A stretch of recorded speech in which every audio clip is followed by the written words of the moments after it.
रात्रि के अंतिम प्रहर में एक बुझी हुई चिता की भस्म पर अघोरी ने जैसे ही आसन लगाया, एक प्रेत ने उसकी गर्दन जकड़ ली और बोला, मैं जीवन भर विज्ञान का छात्र रहा और जीवन के उत्तरार्ध में तुम्हारे पुराणों की विचित्र कथाएं पढ़कर भ्रमित होता रहा। यदि तुम मुझे पौराणिक कथाओं की सार्थकता नहीं समझा सके तो मैं तुम्हें भी इसी भस्म में मिला दूंगा। अघोरी बोला, एक कथा सुनो। रैवतक राजा की पुत्री का नाम रेवती था। वो सामान्य कद के पुरुषों से बहुत लंबी थी। राजा उसके विवाह योग्य वर खोजकर थक गए और चिंतित रहने लगे। थक हार कर वो योग बल के द्वारा पुत्री को लेकर ब्रह्मलोक गए। राजा जब वहां पहुंचे तब गंधर्वों का गायन समारोह चल रहा था।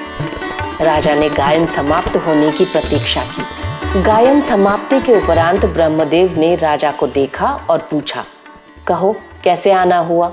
राजा ने कहा, मेरी पुत्री के लिए किसी वर को आपने बनाया अथवा नहीं? ब्रह्मा जोर से हंसे और बोले, जब तुम आए तब तक तो नहीं, पर जिस कालावधि में तुमने यहाँ गंधर्व गान सुना उतनी ही अवधि में पृथ्वी पर 27 चतुर्युग बीत चुके थे और 28वां द्वापर समाप्त होने वाला है। अब तुम वहां जाओ और कृष्ण के बड़े भाई बलराम से इसका विवाह कर दो। अच्छा हुआ कि तुम रेवती को अपने साथ लाए, जिससे इसकी आयु नहीं बढ़ी।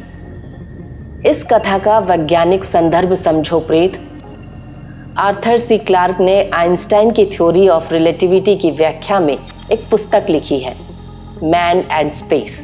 उसमें गणना है कि यदि 10 वर्ष का बालक यदि प्रकाश वर्ष की गति वाले यान में बैठकर एंड्रोमेडा गैलेक्सी का एक चक्कर लगाए तो वापस आने पर उसकी आयु 66 वर्ष होगी, पर धरती पर 40 लाख वर्ष बीत चुके होंगे।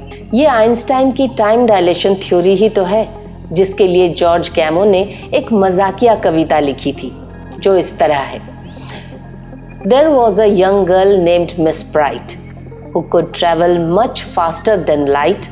She departed one day in a Einstein way and came back previous night. प्रेत यह सुनकर चकित था। बोला, यह कथा नहीं है, यह तो पौराणिक विज्ञान है। हमारी सभ्यता इतनी अद्भुत रही है, अविश्वसनीय है। तभी तो आइंस्टाइन पुराणों को अपनी प्रेरणा कहते थे।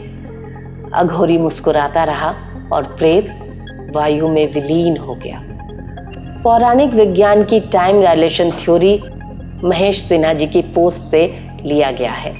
आपको ये कहानी कैसी लगी? कमेंट बॉक्स में लिखकर हमें ज़रूर बताइएगा। शुक्रिया।